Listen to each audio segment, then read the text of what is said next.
তো ADRE grade 4ৰ class 10 level আৰু class 8 লেভেলৰ যিটো মানে আপোনালোকৰ OMR স্কেন কপি ওলাইছে আৰু লগতে আনচাৰ কিখনো ওলাই গৈছে, ঠিক আছে। তো যিসকল ষ্টুডেণ্টে মানে এক্সাম দি আহিছিলে সেইসকলে মানে নিজৰ মাৰ্কবিলাক চেক কৰিছে, চেক কৰি নিজৰ মাৰ্কবিলাক মোক মানে হোৱাটছআপৰ জৰিয়তে মোক মানে দি কৈছে যে মানে দাদা মই ইমান মাৰ্ক পাইছোঁ, মোৰ চিলেকশ্যন হ'বনে নাই, ঠিক আছে। তো সেই সকলোবিলাক মাৰ্কৰ ওপৰত বেছ কৰি সকলোবিলাকৰ মাৰ্কৰ মানে সকলোবিলাক ষ্টুডেণ্টৰ মাৰ্ক এনালাইচিছ কৰি মই মানে আজি এটা মানে এক্সপেক্টেড কাট অফ ক্লাছ 8 লেভেলৰ মই মানে লৈ আহিছোঁ। মানে ৰিটেনৰ কাৰণে ক্লাছ 8 লেভেলত যদি আপুনি এনেকুৱা মাৰ্ক পাইছে বা ইমান মাৰ্ক পাইছে তেনেহ'লে আপুনি মানে ছেফ স্ক'ৰত আছে আৰু আপোনাৰ নামটো ভাইভাৰ এক্সামৰ কাৰণে মানে আপোনাৰ যিটো পাৰ্চনেল ইণ্টাৰভিউ হ'ব সেই পাৰ্চনেল ইণ্টাৰভিউৰ কাৰণে আপোনাৰ নামটো আহি যাব, ঠিক আছে।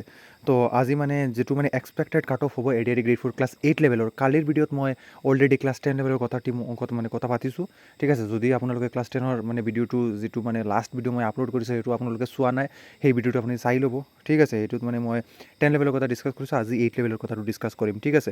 মানে জেনেৰেল মেইল আৰু general female, general SC ST OBC আৰু PWDৰ কাৰণে কাট অফ কিমান যাব আৰু ছেফ স্ক'ৰ কিমান থাকিব, আৰু নেক্সট মই এটা ভিডিঅ'ত মানে ছেফ স্ক'ৰ আৰু মানে ফাইনেল স্ক'ৰ কিমান যাব বা ফাইনেল কাট অফ কিমান যাব সেইটো মই মানে সেইটোৰ ওপৰত মই মানে ভিডিঅ' এটা আপলোড কৰি দিম, ঠিক আছে, মোৰ চেনেলত, ঠিক আছে। তো আজিৰ ভিডিঅ'ত মই এইটো ক'ম মানে জেনেৰেল মেইলৰ কাৰণে যদি আপুনি ক্লাছ 8 লেভেলত 100ৰ ওপৰত মাৰ্ক পাইছে ৰিটেনত তেনেহ'লে আপুনি ছেফ স্ক'ৰত আছে, আপোনাৰ নামটো ভাইভাৰ কাৰণে আহি যাব, আপুনি ভাইভাৰ কাৰণে প্ৰিপাৰেশ্যন ল'ব পাৰে, ঠিক আছে। নেক্সট জেনেৰেল ফিমেলৰ কাৰণে 90+ যদি আপুনি মানে মাৰ্ক পাইছে, আপুনি মানে এইটো যিটো আনচাৰ কি ওলাই গৈছে আপুনি এনেই মানে গম পাই যাব কিমান মাৰ্ক আপুনি পাইছে কাউণ্ট কৰি সেইটো। তো যদি আপুনি 90+ পাইছে তেনেহ'লে আপুনি ছেফ স্ক'ৰত আছে। OBC মেইলৰ কাৰণে 95+ ছেফ স্ক'ৰ হ'ব, OBC ফিমেলৰ কাৰণে 85+ হ'ব ছেফ স্ক'ৰ, ঠিক আছে। যদি আপুনি মানে ইমানকৈ বেছি মাৰ্ক পাইছে তেনেহ'লে আপুনি মানে ছেফ স্ক'ৰত আছে, ঠিক আছে।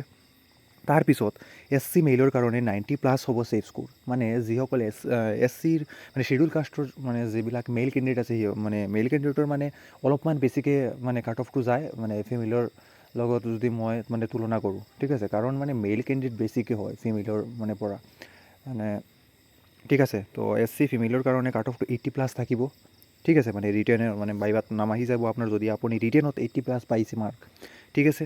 আৰু ST মেইলৰ কাৰণে 85+ থাকিব ছেফ স্ক'ৰ, ঠিক আছে। আৰু আপোনাৰ ST ফিমেলৰ কাৰণে থাকিব 70+ ছেফ স্ক'ৰ, আৰু PWD মেইলৰ কাৰণে 65+ থাকিব ছেফ স্ক'ৰ, আৰু আপোনালোকৰ PWD ফিমেলৰ কাৰণে 60+ থাকিব ছেফ স্ক'ৰ, ঠিক আছে। যদি আপুনি বা আপোনালোকে যদি ইমানকৈ মানে বেছি মাৰ্ক পাই থাকে, আপুনি যদি এইটো মানে আপুনি কাউণ্ট কৰি মানে যদি আপুনি এইটো উলিয়াও লয় তেনেহ'লে আপুনি কি কৰিব, এতিয়া আপুনি মানে ভাইভাৰ কাৰণে প্ৰিপেয়াৰ হৈ ল'ব, ঠিক আছে। ভাইভাৰ মানে এইবাৰৰ এক্সামটো ভাইভাত টোটেল 15 মাৰ্কৰ হ'ব, আপোনালোকে মানে ভালকৈ এক্সামটো দিব লাগিব। কাৰণ যদি আপুনি মানে ভাইভাত যদি আপুনি কম মাৰ্কে স্ক'ৰ কৰি আহে তেনেহ'লে আপোনাৰ ফাইনেল চিলেকশ্যনটো নহ'ব, আপুনি ৰিটেন কোৱালিফাই, ঠিক আছে, আপুনি ৰিটেনটো কোৱালিফাই কৰি ল'ব, কিন্তু আপোনাৰ ফাইনেল মানে মেৰিটত আপোনাৰ নামটোও নাহিব, যিটোত মানে আপোনাৰ লিখা থাকে যে কোৱালিফাইড ফৰ এপইণ্টমেণ্ট, সেইটো মানে লাষ্টতে মানে সেইটো আহে যে যেতিয়া আপুনি মানে এতিয়াতো আপোনালোকৰ মানে এনেকুৱা দেখাইব মানে কি মানে ইয়াতে মানে লিখা থাকিব যে qualified for next level of test, মানে নেক্সট লেভেলত আপুনি মানে গৈছে, আপোনাৰ ৰিটেনটো মানে ক্লিয়াৰ হৈছে, ঠিক আছে। এতিয়া মানে আপুনি ভাইভাৰ কাৰণে প্ৰিপেয়াৰ হৈ ল'ব, মানে হ'ব পাৰে, ঠিক আছে। আপুনি মানে ভাইভাত যাই বা পাৰ্চনেল ইণ্টাৰভিউত যাই আপুনি বহিব পাৰে, ঠিক আছে। তো আপোনালোকৰ মানে বহুতৰ মানে স্ক'ৰ কমো আছিলে, বহুত ষ্টুডেণ্টৰ মানে মই মাৰ্ক দেখিছোঁ মানে 40ও আছিলে, 50, 60, 70ও মাৰ্ক বহুত ষ্টুডেণ্টৰ আছে, বাট বহুত ষ্টুডেণ্টৰ মই এনেকুৱাও দেখিছোঁ মানে 118, 120, 110 মানে এনেকুৱা মাৰ্ক বহুত মানে ষ্টুডেণ্টৰ আছে, ঠিক আছে। মানে তো বহুতো ষ্টুডেণ্টে মানে এনেকৈ ক'ব যে মানে কাট অফটো কম যাব মানে 8 লেভেলত, মানে ইমানো কম নাযায়, কাৰণ 1900 to 2000 ভেকেঞ্চি আছে, ঠিক আছে, 8 লেভেলত। আৰু মানে কেণ্ডিডেট টোটেল 5 লাখ 5.5 লাখ মান আছে, ঠিক আছে। তো আপুনি এইটো মানে বুজিব লাগে 8 লেভেলৰ মানে কুৱেশ্যনটোও মানে 10 লেভেলৰ চাই মানে অলপমান ইজি আছিলে, তো কাট অফটো অলপমান হাই যাব, ঠিক আছে। আৰু মানে যিসকলে ক্লাছ 10ৰ এক্সামটো দিছে সেইসকলে ক্লাছ 8ৰ এক্সামটোও দিছে, ঠিক আছে, আৰু HS লেভেলৰ এক্সামটো দিছে সেইসকলে, আৰু বহুত মানে গ্ৰেজুৱেট ষ্টুডেণ্ট আছিলে যিসকলে মানে 8 লেভেলৰ এক্সামত যাই বহি মানে কাট অফটো মানে বঢ়াই আহিছে, ঠিক আছে। মানে বাঢ়িব মানে কাট অফটো কিয় বাঢ়িব, মানে বহুত মানে গ্ৰেজুৱেট ষ্টুডেণ্ট আছে যিসকলে মানে 8 লেভেলৰ এক্সামটো দি আহিছে, আৰু মানে এইসকলৰ মানে ফাইনেল চিলেকশ্যন হৈ যাব, ঠিক আছে। লাষ্টত মানে ডকুমেণ্ট ভেৰিফিকেশ্যনত যায় সেইসকল মানে অলপমান প্ৰব্লেম হ'ব আৰু যদি মানে ধৰা পৰে মানে তেনেহ'লে মানে বহুত মানে অসুবিধা হ'ব, ঠিক আছে, লিগেল একশ্যনো ল'ব পাৰে, ঠিক আছে, গভৰ্ণমেণ্টৰ ফালৰ পৰা। তো মানে আজিৰ ভিডিঅ'ত মই মানে ইমান মানে এক্সপেক্টেড এটা মানে মই আইডিয়া দি দিলোঁ, আৰু নেক্সট ভিডিঅ'ত মই এইটো আপলোড কৰিম যে ফাইনেল কাট অফটো কিমান যাব 8 লেভেল আৰু 10 লেভেলৰ, ঠিক আছে।